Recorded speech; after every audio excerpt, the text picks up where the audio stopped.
Hello and welcome to News Now on TV360. I am Thelma Okoro.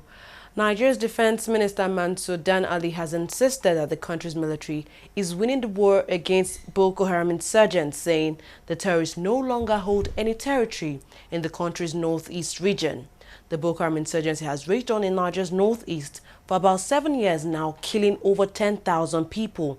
However, in the past few months, the military has succeeded in beating back the Islamic militant sect, significantly reducing the amount of suicide attacks on innocent civilians in the northeast. In a statement issued by his office, Dan Ali insisted that the military had recaptured most of all the areas that were under the terrorist sect.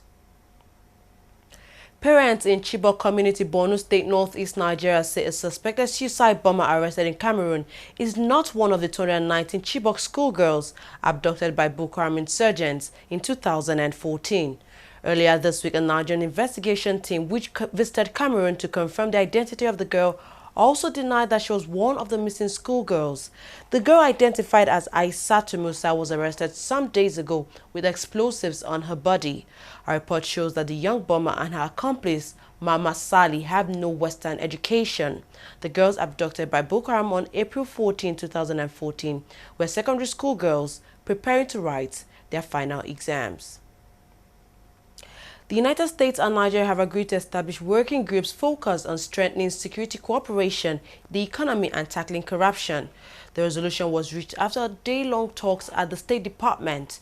Nigeria President Muhammad Buhari, who is currently in the U.S., is expected to meet U.S. Secretary of State John Kerry on the sidelines of a two-day nuclear security summit in Washington, D.C. The first meetings held on Wednesday were launched by Kerry and Nigerian Foreign Minister Geoffrey Onyema, who both acknowledged security challenges posed by Boko Haram in the northeast and neighboring countries, as well as tough economic times caused by a drop in oil prices. Lawmakers in Nigeria say they might need another week to work out details of the 2016 record budget passed last week. Speaking to reporters, Abdulmumin Jibrin, chairman of the House of Representatives Budget Committee, said Nigeria's parliament needed more time to make sure that the draft this time contained no mistakes.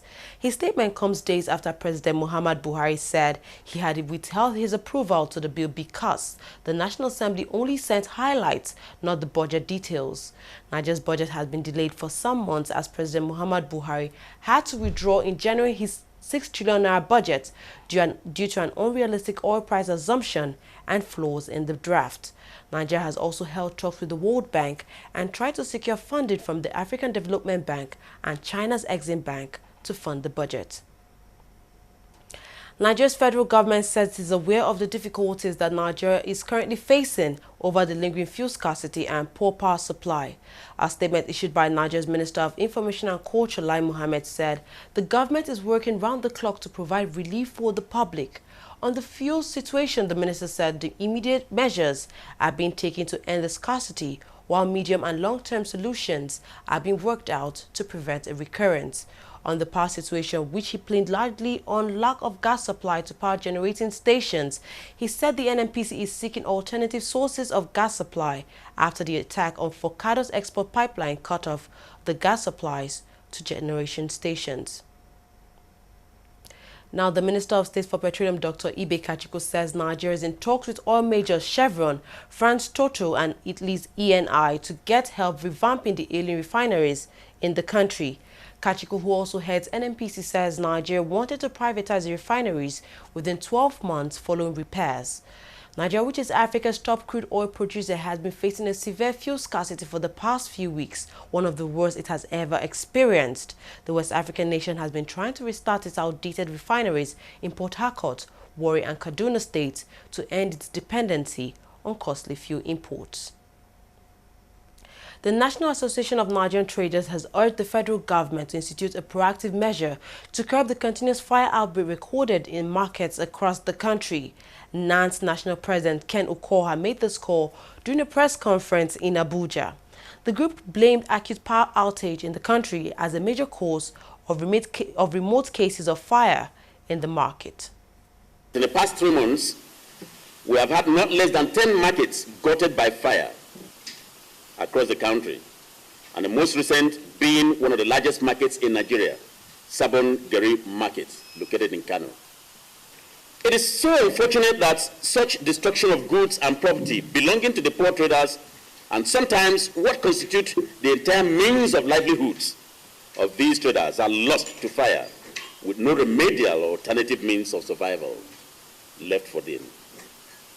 Needless to say, the market fires have unquantifiable implications on the economy, especially the financial services sector, given the role of traders in the redistribution of wealth within the economy. Market fires are also associated with grave psychological and emotional trauma and its multiplier effects on the society, particularly the traders themselves and their dependents.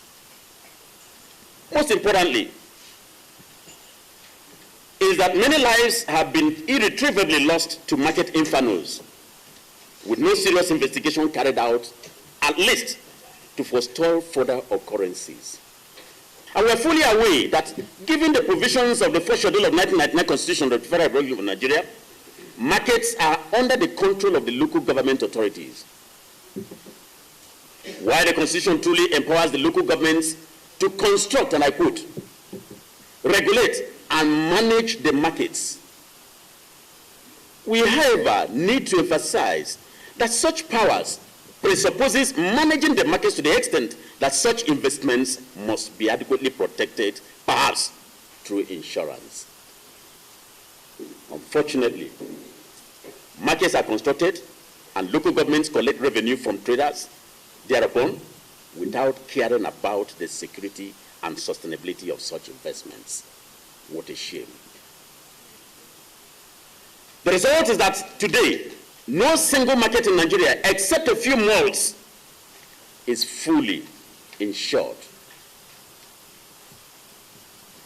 Therefore, when there is any fire incident, the traders are left alone to suffer and bear the entire consequences. Government clears the debris, and the next thing you'll see is that they embark on reconstruction and eventual reallocation of the shops. And oftentimes, the original owners of such occupants are denied. Nigeria President Muhammad Buhari has insisted that diversification to agriculture remains his government's key priority as it seeks to rebuild the Nigerian economy. Speaking at the 8th edition of the Tinubu Lecture in Abuja, Buhari said that the country cannot continue to depend on imported food products, but must also attempt to produce its own food crops. Has prioritized agriculture and food security as the basis for socio-economic development, not least because of our conviction that Nigeria has the potential to produce what it eats, but also that we can be the breadbaskets of West Africa. Agriculture is key to our economic growth and social investment policies. Our administration's key strategy is to ensure that Nigeria becomes self-sufficient in the foods that we consume the most: maize, rice, corn, millets, fruits, poultry products, and the derivatives can all be produced at home if we put our hearts to it. Our policy is simple. We will produce what we eat. It is not only logical, it is necessary. We cannot be held up by the way things are, vulnerable to crude oil prices and unbridled expenditure of foreign exchange on things we can grow at home. In the coming months, Nigerians will see much more action. We welcome more companies that are willing to invest. We are going to hold ourselves accountable. We will measure results. To the young, employment and entrepreneurship opportunities in agriculture are now worthy of consideration. And I know there will always be some skepticism. Some have become disorientated and impatient enough to think that barriers are insurmountable. But the people in this hall disagree. Anyone who claims great change is impossible and only look at the extraordinary successes that Nigerians have achieved. Despite the odds, we have incredible examples of entrepreneurs who have set up processing factories, greenhouse farming, commercial uptaking systems, and retail chains. We can achieve more with partnerships that link up and scale our respective efforts. I am declaring that we need a new approach that challenges more states and local governments, more organizations, more companies, more development partners, more NGOs, challenges and individuals. Some of the younger people who are here and in our nation to step up and play a role, because government cannot and should not do this alone. This has to be all hands on deck. Shell, the multinational oil firm at the heart of one of the largest oil heists in Nigeria, have been questioned by Dutch investigators for their role in the deal. The oil firm confirmed this, saying Dutch investigators recently visited its headquarters in The Hague in the Netherlands.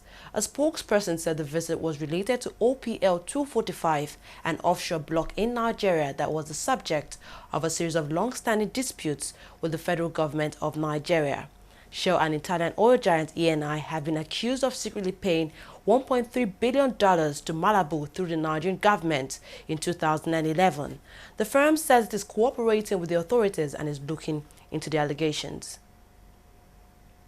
Security officials in Nigeria say they have arrested a man suspected of bombing an oil pipeline belonging to Italy's Eni in Bayelsa State, southern Nigeria. Desmond Agu, the commander of a state security force, confirmed this while briefing newsmen. He told journalists that the suspect, named Same Gale Perekeyi, planted the bomb with 4 other men who are still currently on the run after oil workers carried out repair on the pipeline.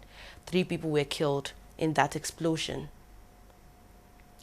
The army colonel who was kidnapped and murdered by unknown gunmen on Sunday has been buried in Kaduna State.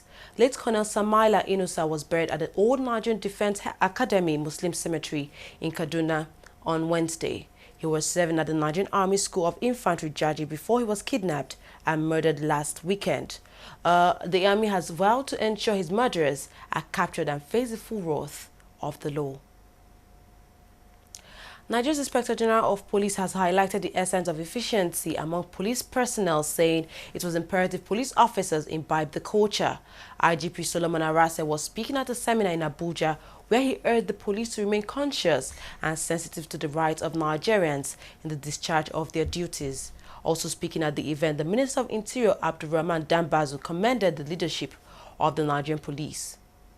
This gathering essentially strives to entrench the virtues of rule of law in policing, as well as recognize, articulate, and present our rich history and journey so far.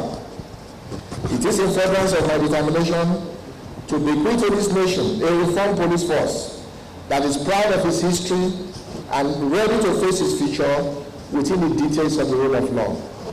I am indeed confident that the protocols which have been developed and captured in the operational manual of International Human Rights Protocol and Guidelines will serve the intelligent purpose of locating police operations within global human rights and professional details. These protocols cover police investigation, police arrest, police detention, use of firearms and force, management of civil disorders, protection of juveniles, protection of women, protection of victims of crime and abuse of power, police command and management, community policing, and policing in the constitutional democracy, among others. I want to seize this opportunity to congratulate the Inspector General of Police for a job well done and the entire police community. We are very proud of you, but I want to emphasize that a lot is being expected from you, from the Nigerian public. All eyes are on you. You need to ensure that, particularly the senior officers, you need to ensure that you focus on professionalism, in terms of the training, in terms of the equipping and the welfare of your personnel. There's absolutely no doubt that without meeting the minimum standards of professionalism, you will not be able to carry out your constitutional mandate. We'll take a short break now. When we come back, we'll look at business and sports stories. Stay tuned.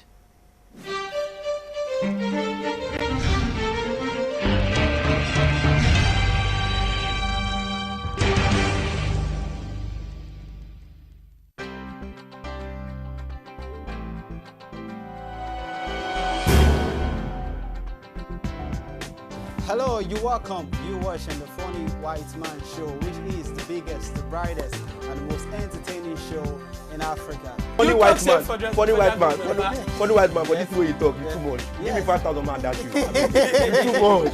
So you get it like, when she move along the street, yeah, me should like there, I'm going girl. You know, my own people, actually.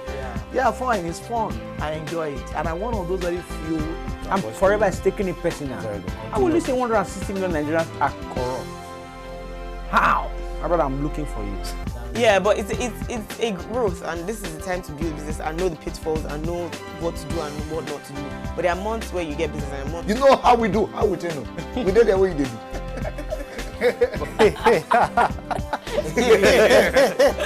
Hello, you're welcome. You're watching Trending Matters on the Funny White Man Show. Of course, we will bring you trending issues just to entertain and tickle your fancy.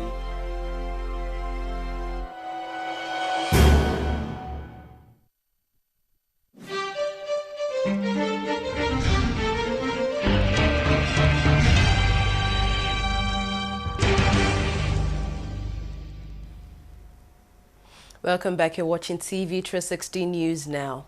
Officials in Lagos State say they would immediately begin enforcement of tax and prosecution of defaulters after the March 31st deadline expires. This was contained in a statement signed by Monsurat Amasa, Head Corporate Affairs in Lagos State Internal Revenue Service, LIRS.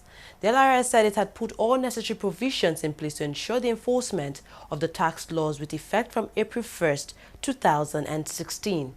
It warned all erring taxpayers to comply, restating that those eligible who fail to file tax returns will be prosecuted.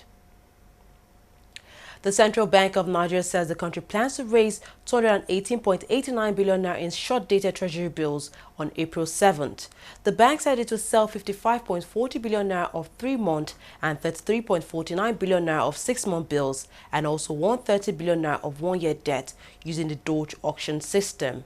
Nigeria issues treasury bills as part of a borrowing plan to finance part of the government budget deficit and curb inflation in the country. Oil futures fell on Thursday, with U.S. crude hitting its lowest price in more than 2 weeks. This comes as the country's crude stocks reached yet another record high, renewing concerns about global oversupply. Brent crude futures fell 45 cents to $38.81 a barrel, while the front-month contract for U.S. crude was down 65 cents at $37.67 a barrel.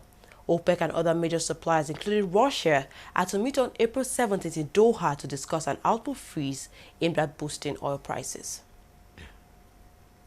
South Africa's highest court has ruled that President Jacob Zuma violated the constitution when he failed to repay some of the government money used to upgrade his private home. The Treasury has given him 60 days to determine how much he should repay of the amount. The ruling is a victory for the opposition, which said it would push for Zuma's impeachment. It accused him of using ill-gotten wealth to upgrade his home with a swimming pool and amphitheater. Zuma has since denied any wrongdoing. At least 10 people have been killed and several others injured after a flyover under construction collapsed in the eastern Indian city of Calcutta, officials say. Reports suggest as many as 150 people could still be trapped under the concrete and steel bridge which fell on a busy road. Construction projects in India have often suffered from safety issues with frequent collapses. No reason has been given for the collapse, but experts say there is lack of inspections and substandard materials used in most construction projects in the country. The flyover has been under construction since 2009. NFF President Amaju Pinnick has insisted he won't resign as the head of Nigeria's football governing body, despite the failure of the Eagles to qualify for the African Cup of Nations for the second successive time. The Eagles will miss the 2017 AFCON after failing to defeat the Pharaohs of Egypt in the 2 matches played this month. The Eagles drew the first leg 1-1 in Kaduna State before falling a Ramadan Sobit strike in the 65th minute of the second leg in Alexandria. Pinnick, who has insisted that the reason for the failure was because of destiny, has also said that he won't step down from his role as NFF president. Former Olympian Oscar Pistorius will face sentences for the murder of former model River Steenkamp in June this year. Pistorius was in 2014 sentenced to 5 years in prison for killing his girlfriend River Steenkamp on Valentine's Day in 2013. He was found guilty of culpable homicide. During the trial, Pistorius said he shot his girlfriend through a locked bathroom door because he mistook her for an intruder in his home. The Paralympian was released on probation on October 21st by South African authorities after serving 10 months of his 5-year prison sentence. A new report by Amnesty International has accused 2020 World Cup host of human rights abuse against its staff working in the stadium built to host the World Cup. Qatar's hosting right to the sporting event has been stained by allegations of corruption and bribery among top FIFA officials. The allegations had prompted the Swiss Attorney General's office to open preliminary investigations. The Amnesty International report said it interviewed 132 workers at the Khalifa International Stadium who said they were lied to over their salaries, went unpaid for months, and were housed in a dirty environment. Meanwhile, FIFA in its response on Thursday admitted it was aware of the risks facing construction workers in Qatar. That's all we have on news now. We thank you very much for watching. I am Thelma Okoro.